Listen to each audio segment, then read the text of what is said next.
Welcome back to Norton's Notes. Yes, you are lucky enough to get 2 episodes in one day.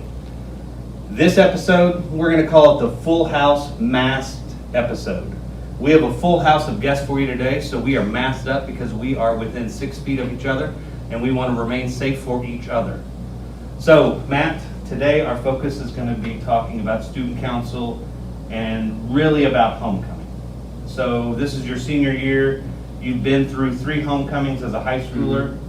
What's your top experience that you've had at homecoming? You know, I know it's going to look different. I just really enjoyed the whole process leading up to the game, like our assemblies and the parade and everything. I know a lot of that stuff is going to look different this year, but I'm looking forward to that and seeing what we can do with the precautions that we have to go through. Okay, and so this is a little bit different for you because this year you've celebrated homecoming as a spectator. Yes. And this year you're going to be a participant on the field? Yeah, so Coach Frank gave me the great idea to play, and I've never played before. Why not? Right?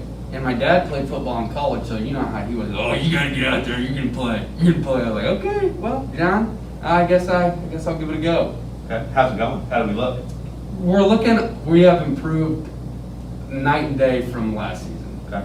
Everyone's more, I think, dialed in, engaged in, so I'm really looking forward to seeing what we can do in the regular season. All right, well, I don't think that we can really talk about homecoming without bringing in some members of StuCo. Absolutely. They basically, homecoming basically is their middle name. Yeah. So let's bring in right now, Matt, moving over. We're going to bring in Mr. Greg Willson. Mr. Willson is our StuCo sponsor.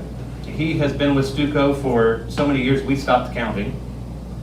And Miss Envy Johnson, who is our StuCo president this year. Welcome to Norton's Notes, guys. Many thanks. So, homecoming. I kind of threw a curveball at you and told you yesterday that homecoming is not going to look like it has in the past. So, we wanted to first inform the community that we will not be holding a community-wide homecoming parade this year. I'm glad I talked about that then. Yeah. Sorry. No, that's okay. That's okay. So we just felt it was in the best interest of the community and our school community that we not hold that tradition this year. It is in our minds, it's in our spirits, we want it to happen.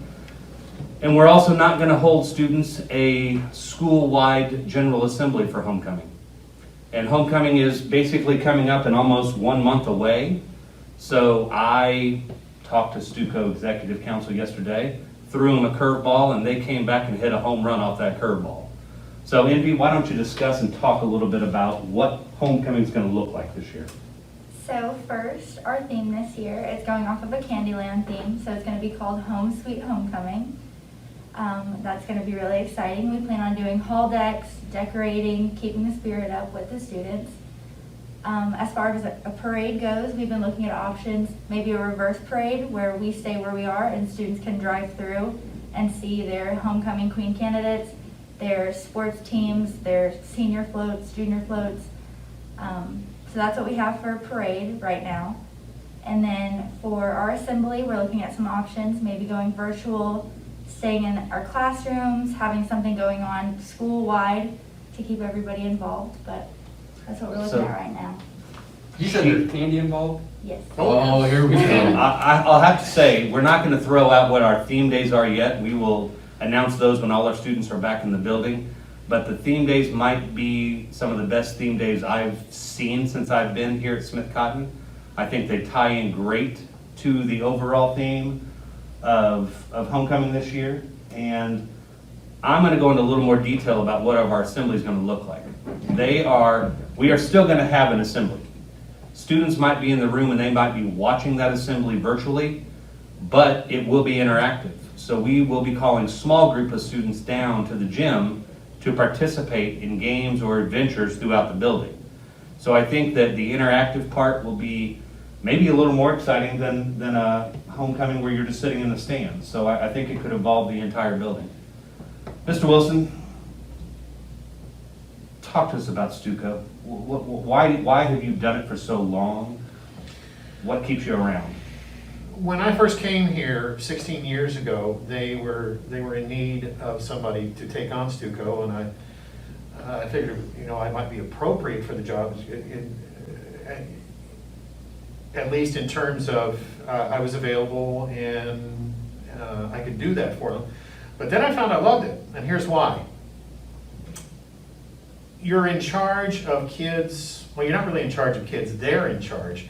And the notion of empowering kids and watching them do great things and do good things for the school and for the community has sustained me all this time. That's why I do it, that's why I continue to do it. There are things about StuCo that can be stressful. I'm still in, I'm bought in, been bought in, continue to be bought in, and I don't see changing that anytime soon. And that makes me very happy as a high school principal. So, Ms. Johnson, anything else you would like to share about StuCo this year? Right now, we have an executive council. We held many elections this spring virtually when we elected our StuCo, your position, StuCo president, vice president, etc. The class of 2024 that are joining here at Smith Cotton this year, how can they get involved with StuCo? Is there a process to maybe have some freshmen on the executive council? Yes, I believe that we are going to have applications for freshmen, but they'll have to grab those at the beginning of the school year, fill those out. We'll have a whole interview process for that. So they just might be getting started a little bit later, but hopefully we can have them in by homecoming. Sorry, phone calls. They always happen and take place at schools. So, anything else, Matt? Anything else you'd like to share? Any questions you have for them when it comes For to StuCo? Yeah. No, you know what? I think they always do a pretty good job, and I trust them.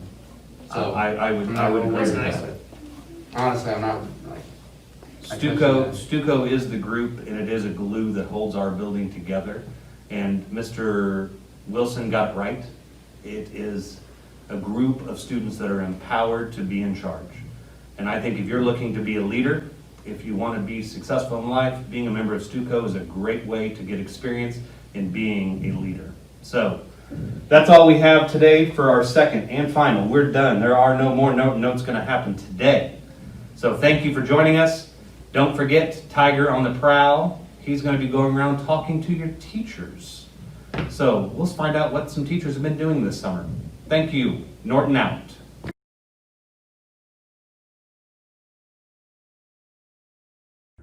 Okay, I found myself here with Mr. Kalis. Hello. He is you would consider yourself a veteran teacher, correct? Oh, wow. I'm not really sure where we draw that Well, line. you know what? You're a veteran teacher in my eyes. So, That means a lot. Thank you. okay, so as a veteran teacher, Right. what is the most challenging thing transitioning from summer to the school year? The most challenging thing? And it doesn't have to be anything inside the, school system. It could just be like, oh, waking up, something like that. Yeah. No, that's always a big part of it. I think most of us would like to sleep a little longer. We're kind of lucky here at the high school with that. I think probably the hardest thing, honestly, is each year that goes by, you get more experience, but that means you also have more stuff to fall back on. So you get more scared about trying new things. So that's There you go. You always want to work to overcome, not let yourself get in a rut, which is also why I hesitate to call myself a veteran teacher. I don't get too settled into doing everything the same way I did last year or the year before. There you go. Well, thank you for being on Tiger on the Prowl.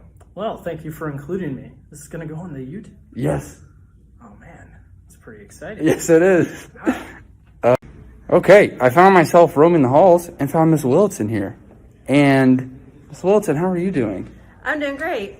Okay, I wanted to ask you, being a veteran teacher, what is the most challenging thing for you transitioning from summer to the school year? For me, I'm gonna say I don't always feel like a real transition between summer to school year is like the same for every teacher because I coach all summer with the dance team. So for me, it's definitely waking up in the morning. Yeah. And I think we can all probably agree that's a big deal. But actually getting in and working with people and working with students, I've been working all summer with my dancers. So that part isn't as challenging. But for the school year to get started, it's definitely learning all of the new names for all my Spanish 1 students that are all brand new. Yeah. But it's a fun challenge though. Yeah, and for me, I'm playing football this year, so I've had to wake up a little earlier and get things going. So I think that'll help me transition a little more this school year instead of just jumping right in. Absolutely. So I wanted to thank you for being on Tiger on the Prowl with me today. Absolutely. Thank you.